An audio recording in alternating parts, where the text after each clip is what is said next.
O tão aguardado concurso da Receita Federal aconteceu dia 19 de março, 3 dias atrás de quando eu estou gravando esse vídeo.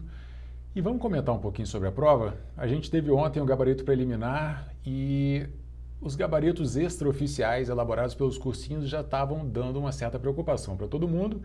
E aí vem o gabarito preliminar, né, oficial da banca, e aí nem os cursinhos acertaram algumas das questões. E vamos falar sobre isso, sobre a qualidade dessa prova elaborada pela FGV, sobre o que a gente pode esperar com relação à nota de corte, como está se desenhando a ida para a segunda fase, né, que já foi feita a discursiva, mas para a gente descobrir quem é que vai ter a discursiva corrigida ou não. Olá, meu nome é Diogo Moreira, sou auditor fiscal da Receita Federal. Graças a Deus eu já passei, não tive que fazer essa prova. E eu estou aqui para te ajudar a sair dessa vida bandida que é estudar para concurso. Saudades da ESAF. A verdade é essa. Naquela época, quando eu fui aprovado, todo mundo falava que a ESAF era terrível, era difícil. A FGV está mostrando que a gente tem que sentir saudade da ESAF. Eu tive um aluno aprovado como auditor do TCU. E ele foi para a segunda fase já com 69% de acerto. Se um cara é aprovado num dos concursos mais difíceis do país, para um dos maiores salários, um dos cargos de maior prestígio, e ele passa com 69%, ele não estava bem preparado? As provas estão elaboradas de uma forma que você sente que elas não estão medindo quem sabe mais de fato. Então você tem questões dúbias, você tem respostas que não dá para excluir, você tem duas respostas que são possíveis, e aí você cai numa arbitrariedade do que a banca considera que está correto ou não. Você não tem bibliografia oficial no edital para te dizer, opa, de acordo com esse autor, de acordo com esse livro, deveria ser esse o conhecimento que o candidato tem. Não, você não sabe. A banca toma como verdade aquilo que ela considera e você fica nessa situação meio aleatória. Tive alunos que tiraram notas boas, mas tive alunos muito bons que tiraram notas medianas. E quer uma sugestão? Que fica aí para a banca, para a FGV, para as outras bancas? Cara, coloca mais questões. Faz muitas questões. Não inventa moda, não cobra coisas absurdamente arbitrárias, de resposta duvidosa, enfim. Coloca muita questão. Se você coloca 200, 300 questões objetivas na prova objetiva, você vai acabar escolhendo os melhores candidatos. Eles vão tirar as melhores notas. Será que é vaidade? A FGV é muito boa, é uma banca muito impressionante. Os primeiros aprovados, os primeiros colocados passam com 70 e poucos %. Será que é vaidade da banca? Eu não consigo entender, não. Ou será que eles estão tentando tanto fazer uma coisa difícil, preocupados com a qualidade do concurseiro, que provavelmente é melhor hoje em dia, eles estão preocupados com o nível de dificuldade e estão puxando para esse lado das questões impossíveis, né? Enfim, eu acho que essa ideia de fazer muitas questões é muito boa. Eu fico horrorizado, por exemplo, quando eu vejo o concurso de município, você tem 40 questões. Cara, 40 questões. Um chute ou dois te joga não sei quantas posições para cima ou para baixo, de acordo com a sorte de você ter marcado uma ou outra, ou você marcou errado no gabarito uma questão, e você despenca dezenas de posições. Para quê? Né? Se você se presta a fazer um concurso, por que não faz uma coisa bem feita? Um exemplo disso tudo que a gente está falando da FGV, que eu recebi no meu WhatsApp aqui, eu não verifiquei item por item nos sites dos cursinhos, mas é mais ou menos isso aqui. Uma questão em que você teve os cursinhos analisando e cada cursinho deu uma resposta diferente. O gabarito extraoficial, né, os professores dos cursinhos corrigiram. Então você tem o direção aqui, por exemplo, escolhendo a letra A, o GRAM escolhendo a letra C, a FGV escolhendo a letra D como gabarito preliminar e o estratégia escolhendo a letra E. Aposto que você marcou a letra B de bola, né? Mas, brincadeiras à parte, isso aqui sendo verdade, o que eu acredito que foi enviado para mim por uma fonte confiável, que fez a prova, inclusive, é absurdo, cara. Isso é desnecessário. Você não está medindo a qualidade dos candidatos, você não está selecionando os melhores candidatos dessa forma, sinceramente. Quando eu fiz o concurso da Receita Federal em 2009, a gente teve objetiva sábado à tarde, domingo de manhã e domingo à tarde. Foram muitas questões, não lembro exatamente quantas agora, mas bota aí pelo menos umas 240 questões. Pelo menos, essa prova teve 140. E quem está indo para a segunda fase dentro das vagas Aparentemente, vamos falar de nota de corte, aparentemente quem está indo dentro das vagas na prova de auditor está com 92 pontos. 92 de 140. Para estar passando para a segunda fase dentro das vagas. Você sabe o que é isso? Isso é 65% de acerto. E não é uma prova CESP, né, que quando você erra você perde um ponto. No CESP isso acontece por conta disso, né, de você errar e perder um ponto. Mas é FGV, se você errar é zero, não ganha, não perde.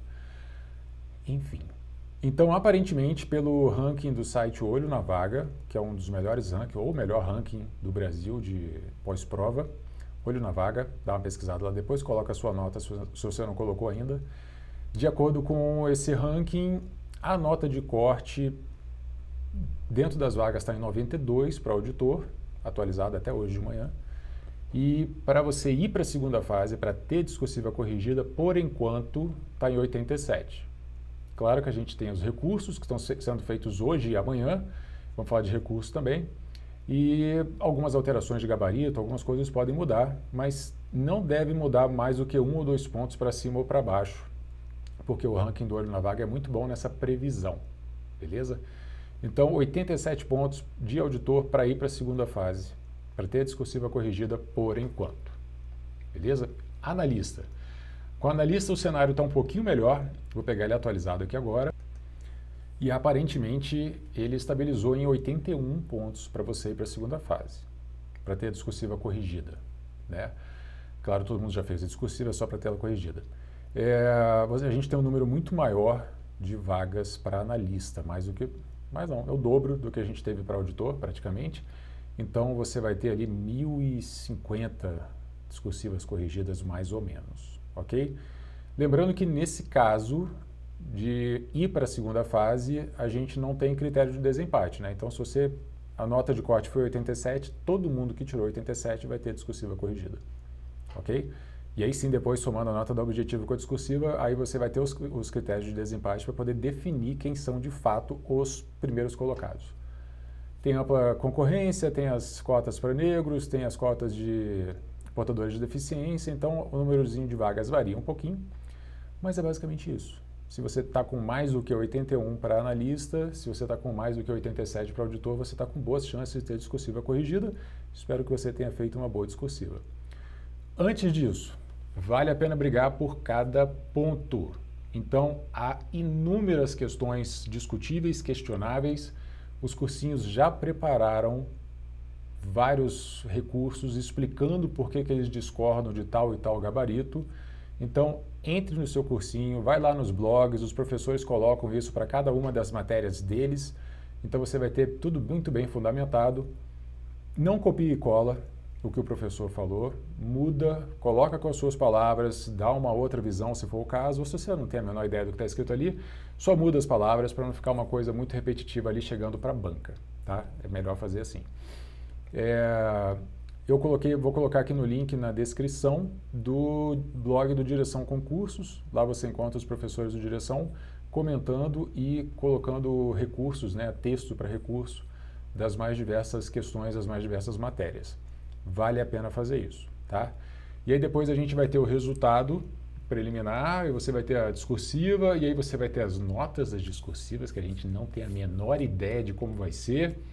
No Senado, por exemplo, teve cargo que você não conseguiu nem ver a folha, a imagem da sua nota, você podia fazer recurso para discursiva, mas você não sabia o que você tinha errado. Um absurdo. FGV também. Então, vamos ver o que o futuro nos reserva com relação a essa prova, ok? Se não foi dessa vez, se você não conseguiu a nota suficiente para a Receita Federal e você vinha se preparando já há algum tempo, a gente tem alguns cenários aqui e vamos falar sobre isso agora rapidamente. Cheguei perto. Beleza, você conseguiu estudar tudo? Tudo entre aspas, tá, gente? Você não precisa bater 100% do edital. Calma, é muito difícil você passar se você não chegar perto de 100% do edital lido, tá? É difícil mesmo. E não só é difícil, uma outra coisa que está por trás disso é ler o edital todo significa que começou a se preparar com antecedência. Então, enquanto você foi lendo o edital todo, direito administrativo, direito constitucional e direito tributário, você terminou de ler lá no começo, um ano atrás, um ano e meio atrás. essas matérias estão em modo revisão, você está só revisando, só pegando detalhes há mais de um ano. E aí você terminou as outras matérias agora, então nelas você já estava muito bem, naquelas matérias você já estava muito bem. Esse é um dos principais aspectos de bater o edital todo, significa que você se preparou com antecedência. E isso é muito bom. À medida que as matérias finalizam, elas ficam em modo revisão e você vai melhorando, vai aumentando seu percentual de acertos, vai pegando a decoreba, vai fazendo seu caderno de erros, etc. e tal. Ah, mas dá para passar sem ler 100% do edital? Dá. Mas aí você quer passar com 80% do edital lido? Só se você tiver escolhido o 80% que você queria estudar e ficou nesses 80% e não passou disso aí porque não quis. Não costuma ser o caso. Normalmente você estuda o quanto deu tempo de estudar. Não é uma preparação com antecedência. Então, por isso que vocês veem o coach que vos fala dizendo o objetivo primário é bater o edital todo, porque isso significa antecedência na sua preparação. Tá? Não é necessariamente tudo para poder passar, mas significa que você teve antecedência. Eu mesmo não bati 100% do edital porque eu não estudei metade de estatística. O resto todo eu estudei. Beleza? Isso ajudou bastante a ser aprovado. Se você está começando agora, caiu na louca, resolveu fazer essa prova, mas achou legal, você é meio masoquista, achou que é uma boa, que você quer seguir nesse caminho. Olha só, a gente não sabe quando vai ser o próximo concurso da Receita. Provavelmente, a Receita vai tentar chamar o máximo de aprovados possível desse concurso. Pela lei, hoje, só é possível chamar 25% a mais do que o quantitativo de vagas. Ok? Pela lei hoje. Essa lei pode ser alterada, é um decreto presidencial, ele pode ser alterado, etc. e tal. Mas também tem que haver orçamento para aquilo ali. E aí depende do governo, junto ao Congresso, o orçamento, aquela coisa toda. Já não é tão simples assim, a gente não sabe.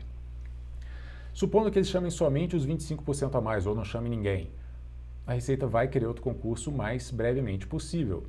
Agora ela vai estar chamando, por exemplo, 230 auditores, né, no quantitativo original de vagas, e do último concurso para cá, a gente teve 2.400 aposentadorias, mais ou menos. A gente vai estar repondo agora 10% do que a gente perdeu nos últimos 10 anos, 9 anos. 9 anos. Então, não repõe. Simplesmente não repõe, assim, a casa continua tendo uma carência de pessoal e continua precisando de mais concursos. Ela vai tentar de novo. Como esse concurso agora está recente, a gente está no começo de 2023, não é provável que a gente tenha um edital no começo de 2024, talvez nem no final de 2024, quem sabe na virada de 24 para 25, quem sabe no início ou no meio de 2025. Sendo otimista, tá? Não estou dizendo que vai ser assim. O que eu estou querendo dizer é, se você está começando agora, o normal é você fazer uma preparação de 2 anos e meio para ser aprovado no concurso da área fiscal. Normal, sim. Aceitável. Tem gente que estuda muito mais do que isso. Mas é muito raro alguém passar com 1 ano de estudo. É muito raro alguém passar com 1 ano e meio até. Normalmente 2 anos e meio. 2 anos a partir de agora vai ser março de 2025. Então, se você está começando, pensando no próximo concurso, que pode vir só em 2025, a hora de começar é agora.